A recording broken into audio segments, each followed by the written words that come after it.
तस्वीरें आपके सामने हैं। मैं सीधे उमेश पाठक हमारे सहयोगी हमारे साथ हैं। उमेश, मैं आपसे जानना चाहूंगा यहाँ पर जो तैयारी की गई है वो कैसे देखते हैं आप?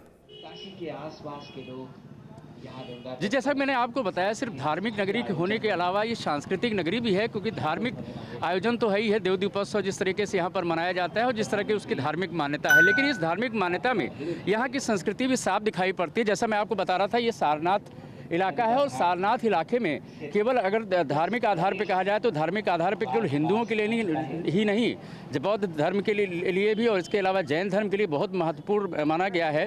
माना यह जाता है कि ज्ञान प्राप्ति के पश्चात भगवान बुद्ध ने अपना पहला उपदेश यहीं पर दिया था, जिसे धर्मचक्र प्रवर्तन का नाम दिया जाता है, और बौद्ध मत के प्रचार प्रसार का आरंभ यहीं से हुआ था। और मैं आपको बताना चाहूँगा कि लुम्बिनी, बोध गया, कुशीनगर के साथ साथ सारनाथ को भी जैन धर्म और हिंदू धर्म में महत्व प्राप्त है।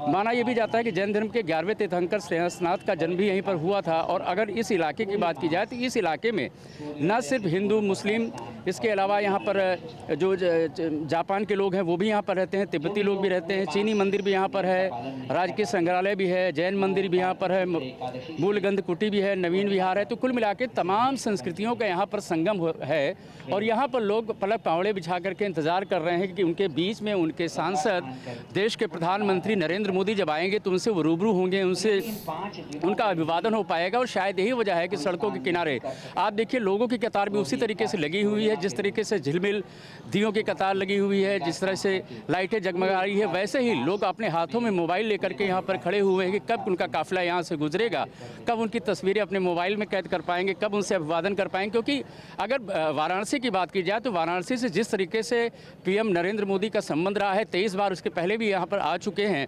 और बीच बीच में यहाँ के लोगों से उनका लगातार संवाद रहता है। यहाँ के लोगों से वो फ़ोन करके हालचाल भी लेते रहते हैं। मैं आपको रोकूंगा यहाँ पे उमेश।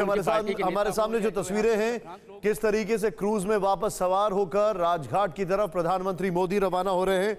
और ये देखें जो दिए हैं अलग अलग घाटों पर, उनकी छटा देखते ही बनती है आपके सामने। वो तस्वीरें देखें किस तरीके से आ रही हैं। गंगा की गोद में और यहाँ पर ये जो हमारे पास इंफॉर्मेशन है, विपिन चौबे हमारे साथ है। विपिन, बताइए अपनी आंखों देखी। और देखिए ललिता घाट पर प्रधानमंत्री का काफिला एक बार फिर से वापस आ चुका है, जहां पर अलकनंदा क्रूज उनका इंतजार कर रहा था। तमाम सुरक्षा कर्मियों के साथ, उत्तर प्रदेश के मुख्यमंत्री के साथ प्रधानमंत्री अब क्रूज में सवार हो रहे हैं और सीधे यहां से राजघाट जाने का कार्यक्रम है। और सबसे पहले वहां जाकर वो दिया जलाएंगे और इसी के साथ औपचारिक शुरुआत उस दीपोत्सव की शुरू हो जाएगी, जिसका इंतजार पूरे साल भर काशी और काशी आने वाले वो तमाम पर्यटक करते हैं, श्रद्धालु करते हैं। देव दीपावली के इस पावन मौके पर आज कार्तिक मास की पूर्णिमा के दिन इस दीपोत्सव का अलग महत्व है, इसका इंतजार किया जाता है और प्रधानमंत्री उसकी औपचारिक शुरुआत करेंगे। और अब से लेकर अगले 1 से सवा घंटे तक प्रधानमंत्री गंगा में ही रहेंगे। ये भी एक खास बात है, यहाँ से वो फिर जाएंगे दीपोत्सव की शुरुआत करने के लिए।